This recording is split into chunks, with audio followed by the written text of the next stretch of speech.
Electron displacement effect कैसे काम करता है, इलेक्ट्रॉन डिस्प्लेसमेंट इफेक्ट ही इलेक्ट्रॉन डोनेटिंग है क्या विड्रॉइंग है। डिस्प्लेसमेंट इफेक्ट क्यों बोल रहे हैं, लेट्स से मैं हूं इलेक्ट्रॉन देने वाला, तो इलेक्ट्रॉन मेरे से तुम्हारी तरफ डिस्प्लेस हो रहे हैं, तो मैं क्या हो गया, डोनेटिंग हो गया विद रेस्पेक्ट टू यू। मेरे इलेक्ट्रॉन डिस्प्लेस हो गए तुम्हारी तरफ, तो I am donating with respect to you. और मैं तुमसे खींच रहा हूं तो इलेक्ट्रॉन डिस्प्लेस हो गए उधर से इधर, इसका मतलब with respect to you I am electron withdrawing group. तो अब मुझे ये समझ में आना चाहिए कि डोनेटिंग कौन है, विड्रॉइंग कौन है, तभी मैं कार्बोकेटाइन कार्बोनाइल फ्री रेडिकल की स्टेबिलिटी कंपेयर कर सकता हूं। तो हम जानते हैं कि इलेक्ट्रॉन डिस्प्लेसमेंट इफेक्ट के बारे में अगर मैं चर्चा करूंगा तो हमको समझ में आ जाएगा कि इलेक्ट्रॉन डिस्प्लेसमेंट इफेक्ट हमको जानना है कि इलेक्ट्रॉन डोनेटिंग कौन है, विड्रॉइंग कौन है। तो हमें सबसे पहले बात करनी पड़ेगी परमानेंट इफेक्ट की और टेम्पररी। टेम्पररी के बारे में अपन बात नहीं कर रहे हैं, आगे बात करेंगे। परमानेंट हमारे लिए आज की क्लास में जरूरी है, और वो है हमारे पास इंडक्टिव इफेक्ट, आई इफेक्ट, इसके बारे में अपन चालू करने वाले हैं। दूसरा हमारे पास है रेजोनेंस, है ना, या मीजोमेरिक इफेक्ट। तीसरा हमारे पास है हाइपर कॉन्जुगेशन इफेक्ट, और चौथा हाइपर कॉन्जुगेशन के बाद है फील्ड इफेक्ट, है ना, हाइपर कॉन्जुगेशन। सब जानते ही हो इसके बारे में, ये सारी कहानी और इसके बाद जो है इनकी एप्लीकेशन, ये सब अपन पढ़ेंगे सेकंड क्लास में। ये हमारा आज का एजेंडा नहीं है, इसके बारे में चर्चा करने वाले हैं अब हम। तो हमारे पास इंडक्टिव इफेक्ट के बारे में बात करने वाले हैं। नॉमेनक्लेचर, अरे यार क्या कर रहे हो यार, रिवीजन कर रहे हैं हम नॉमेनक्लेचर, तो क्या ही पढ़ेंगे, समझ रहे हो तुम। अब 1.5 घंटे में क्या क्या पढ़ लेंगे, जो हमारे लिए जरूरी है उसके बारे में बात कर रहे हैं। इंडक्टिव इफेक्ट के बारे में बात करें, इंडक्टिव इफेक्ट क्या होता है, sigma bond polarization, sigma bond polarization towards more electronegative atom, sigma bond polarization towards more electronegative atom, ये हम जानते हैं। लेट्स से हमने ले लिया सी और यहाँ हमने एफ ले लिया, CH3 CH2 CH2 और ये एफ, और हमने यहाँ पर इलेक्ट्रॉन खींचते हुए देखे। फ्लोरीन की इलेक्ट्रोनेगेटिविटी कितनी है, 4, तो यहाँ पार्शियल नेगेटिव चार्ज आएगा, यहाँ पार्शियल पॉजिटिव चार्ज। अब ये हो गया गरीब, यहाँ इलेक्ट्रॉन खींच लिए। जब ये गरीब हो जाएगा तो इसमें भी इंसानी फितरत आ जाती है, कैसे कि भाई मेरे से अगर पैसे खींचे गए ना, तो भाई मैं फिर अपने लोगों से खींचूंगा, मैं अकेला क्यों गरीब हूँ, मैं दूसरे को भी गरीब करूंगा, और ये तीसरे को भी गरीब कर देता है खींच के, समझ में आया। मगर जितनी गरीबी ए में आई है उतनी गरीबी 2 में नहीं आएगी, और उतनी गरीबी 3 में नहीं आएगी। तो अब मुझे बताओ, जैसे जैसे अपन आगे जाते हैं जो पार्शियल पॉजिटिव चार्ज है वो कम होता जा रहा है, कम हो रहा है। डेल्टा का मतलब है इसका पार्शियल का भी पार्शियल, पार्शियल का भी पार्शियल। तो मुझको ये बताओ कि अगर मैं, क्वेश्चन ये है मेरा कि इलेक्ट्रोनेगेटिविटी मतलब इलेक्ट्रॉन होल्ड विड्रॉ करने की टेंडेंसी अगर मैं तुमसे पूछूं C1 C2 C3, तो मुझे बताओ C1 C2 C3 में सबसे ज्यादा इलेक्ट्रॉन विड्रॉ करने की टेंडेंसी किसकी होगी, जल्दी बता दो।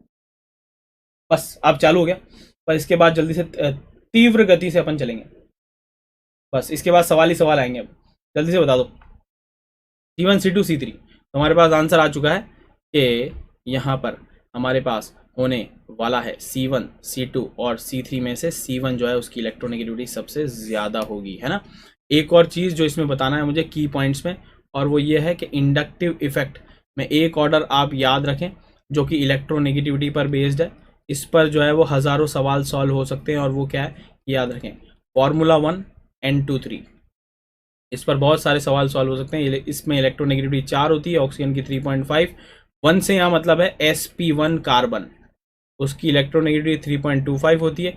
नाइट्रोजन sp3 हो उसकी इलेक्ट्रोनेगेटिविटी कितनी होती है, 3 होती है। sp2 कार्बन की बात हो रही है यहाँ पर, तो उसकी 2.75 होती है, और 3 का मतलब है sp3 कार्बन, उसकी होती है 2.5।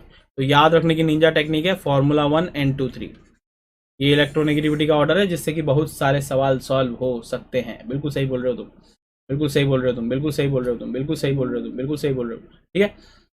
तो हाइब्रिडाइजेशन से भी चीज़ें जो है वो क्या होती है, चेंज होती है, और ये हमारे पास इंडक्टिव इफेक्ट है। अब इंडक्टिव इफेक्ट का ऑर्डर अगर मैं बात करूँ तो +I मतलब इलेक्ट्रॉन डोनेटिंग इफेक्ट, और -I मतलब इलेक्ट्रॉन विड्रॉइंग इफेक्ट।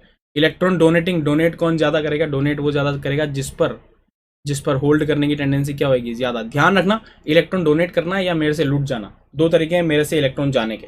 या तो मैं कह दूं कि मैंने इलेक्ट्रॉन दिए, या फिर कोई आके मुझसे छीन ले, बात एक ही है, मेरे से इलेक्ट्रॉन चले जाएंगे। समझ में आ गया। तो इसका मतलब इलेक्ट्रॉन डोनेटिंग कौन ज़्यादा करेगा, वो करेगा जिसकी इलेक्ट्रॉन होल्ड करने की टेंडेंसी क्या होगी, कम। जैसे कि फॉर एन एग्जाम्पल मेरे को 5 करोड़ मिले और धीरू भाई अंबानी के बेटे को 5 करोड़ मिले, बताओ किसके बोराने की संभावनाएं ज्यादा होगी? ए आशुतोष, बी अंबानी। अगर 5 करोड़ रुपए मुझे रोड पर मिले और अंबानी जी को भी मिले तो किसके बोराने की, पगलाने की संभावनाएं ज्यादा होगी? कौन होल्ड नहीं कर पाएगा? ए आशुतोष, बी अंबानी। हाँ बस कोई तो नालायक बोल दो यार अंबानी। यस, तो डीएम ने बोल दिया अंबानी। ठीक है, वो क्यों बोराएगा यार, अपन ही बोराएंगे। 5 करोड़ का तो पान खा लेते होंगे, अपने बोराने की संभावनाएं जो है वो ज्यादा है। ठीक है ठीक है, बस ये बहुत मजा आया ना तुमको लिखने में। हाँ कि चलो ठीक है, टीचर के बारे में कुछ तो लिखा अपन ने गलत। अंबानी रोड से नहीं उठाएंगे।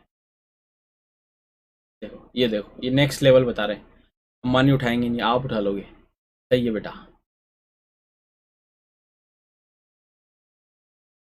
ठीक है। तो मतलब ये है दोस्तों कि अगर मेरे पास इलेक्ट्रॉन या पैसा होल्ड करने की टेंडेंसी नहीं है तो मेरी बोरानी की संभावना ज्यादा है, और मैं चीख चीख कर बोलूंगा मुझे 5 करोड़ मिले, मुझे 5 करोड़ मिले, और फिर मुझसे लुट जाएंगे वो। क्योंकि अगर मैं चीख चीख कर बुलाऊंगा तो लोग आ ही जाएंगे। तो इसका मतलब इलेक्ट्रॉन डोनेट या विड्रॉ, बात एक ही है। तो अगर यहाँ कार्बन की देखूँ तो इलेक्ट्रॉन नेगेटिविटी कम है, इलेक्ट्रॉन नेगेटिविटी कम है मतलब इलेक्ट्रॉन होल्ड करने की टेंडेंसी कम है, तो डोनेट करने की टेंडेंसी क्या होगी? ज्यादा। तो यहाँ देखें तो हमारे पास ऑर्डर ये हो जाता है। तो यहाँ ऑक्सीजन अकेला चार्ज अकेले पर है, यहाँ पर चार्ज बढ़ गया है ना। तो ये एक और चीज़ मैं हमेशा कहता हूँ, चार्ज इज इक्वलेंट टू दुख। चार्ज और दुख एक जैसे हैं, जैसे दुख बांटने से कम होता है वैसे चार्ज भी बांटने से कम होता है। यहाँ पर negative charge get stabilize due to distribution of negative charge due to resonance, है ना। और फिर जितने ज़्यादा एल्काइल ग्रुप होंगे उतना प्लस आई ज़्यादा होगा, ये तो हम जानते हैं। माइनस आई का ऑर्डर ये होता है, तुम जानते ही हो, विड्रॉ करने की टेंडेंसी जितनी ज़्यादा होगी। अब आते हैं अपन सवालों की ओर। ये प्लस आई है सर, आपने पूछा कुछ ऐसा। सही बात है बेटा। स्टेबिलिटी ऑफ रिएक्शन इंटरमीडिएट, ये क्या है? ये है हमारे पास ये बताने का तरीका कि दुख बांटने से कम होता है। दुख का मतलब है यहाँ पर चार्ज। चार्ज जो है वो बांटने से क्या होता है? कम होता है। दुख बांटने से कम होता है। Let's have an example. जैसे कि इंटरमीडिएट रिएक्शन इंटरमीडिएट्स के कंपैरिजन के बारे में बात आ जाए तो एक तो ये चीज़ ध्यान रखनी है कि दुख जो है वो चार्ज जो है वो बांटने से क्या होता है? कम होता है। सर आपने पूछा ही कुछ ऐसा, सर प्लीज रिपीट अगेन। अरे लेट्स हैव एन एग्जांपल। अगर मान लो एक तो रिएक्शन इंटरमीडिएट की स्टेबिलिटी के बारे में बात कर रहे हैं, तो हमारे पास एक तो ये ध्यान रखना है हमें, चार्ज जो है वो बांटने से कम होता है। लेट्स हैव एन एग्जांपल, जैसे कि मैं इसको समझाने के लिए मैं बता देता हूँ। F C L minus B R minus और आई माइनस में से स्टेबिलिटी के बारे में पूछा जाए तो एफ बेचारा छोटू सा है, इस पर नेगेटिव चार्ज -1 चार्ज है, और आई जो है वो कतई बहुत बड़ा है, इस पर -1 चार्ज ज़्यादा डिस्ट्रीब्यूटेड होगा। तो मुझे बताओ F C L B R I में से कौन सबसे ज़्यादा स्टेबल होगा, जिस पर दुख सबसे कम होगा? बताओ। F minus C L minus B R minus, F minus C L minus B R minus और आई माइनस में से किस पर चार्ज ज़्यादा बटेगा? चार्ज इज लाइक दुख बांटने से कम होता है।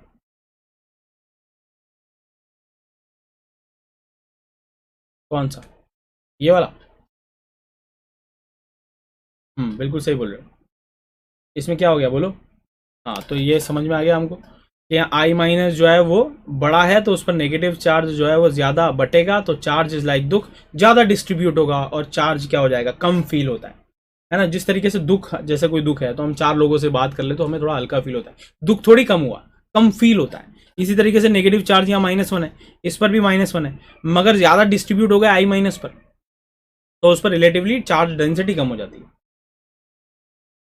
इंडक्टिव कैसे? देखो इंडक्टिव इफेक्ट जो है वो प्योरली हमारे पास एक्सपेरिमेंटल है, मगर अगर मैं इसकी बात करूं तो यहाँ अब ये सारी चीज़ें अब यहीं पढ़ोगे क्या? एल्काइल ग्रुप, एल्काइल ग्रुप जितना ज़्यादा होगा, एल्काइल ग्रुप क्या होता है? इलेक्ट्रॉन डोनेट करता है। क्योंकि अगर मैं एम को ओपन कर लूँ, बस ये जल्दी जल्दी बता रहा हूँ मैं, अपने पास समय नहीं है भाई, तो यहाँ पर हमारे पास इलेक्ट्रॉन डोनेट करता है क्योंकि एच की इलेक्ट्रोनेगेटिविटी 2.1, कार्बन की 2.5, तो यहाँ से इलेक्ट्रॉन ट्रांसफर होते हैं, ये आगे ट्रांसफर करता है। इसलिए एल्काइल ग्रुप जितने ज़्यादा होंगे प्लस आई इफेक्ट उतना ही क्या होता है? ज़्यादा होता है। नेगेटिव चार्ज में अपन ये देखेंगे विड्रॉ करने की टेंडेंसी, तो फ्लोरीन लगे हुए हैं 3-3, तो विड्रॉ करेगा ही ना, समझ रहे हो। ये एक एक्सेप्शनल ऑर्डर होता है कि NR3 का विड्रॉइंग इफेक्ट NH3 और NO2 से ज़्यादा होता है। ये तो पॉजिटिवली चार्ज है, पॉजिटिवली चार्ज ऑलवेज विड्रॉज मोर, क्योंकि वो तो ज़्यादा करीब है, पॉजिटिव चार्ज ही आ गया। और फिर उसके बाद न्यूट्रल में हमारे पास NO2, नाइट्रोजन है हमारे पास sp2, उसकी इलेक्ट्रोनेगेटिविटी ज़्यादा होती है। कार्बन है यहाँ पर sp से, इसलिए NO2 आगे आएगा CN से। ये कार्बन की इलेक्ट्रोनेगेटिविटी sp है, इसका sp2 है। ऑब्वियसली परसेंटेज एस कैरेक्टर ज़्यादा है तो इलेक्ट्रोनेगेटिविटी ज़्यादा होगी। समझ में आ गया? अब डिले नहीं करेंगे दोस्तों, है ना, सिर्फ reaction intermediate. For detailed videos, daily practice problems and live chat, visit academy.amazon.in or download the app.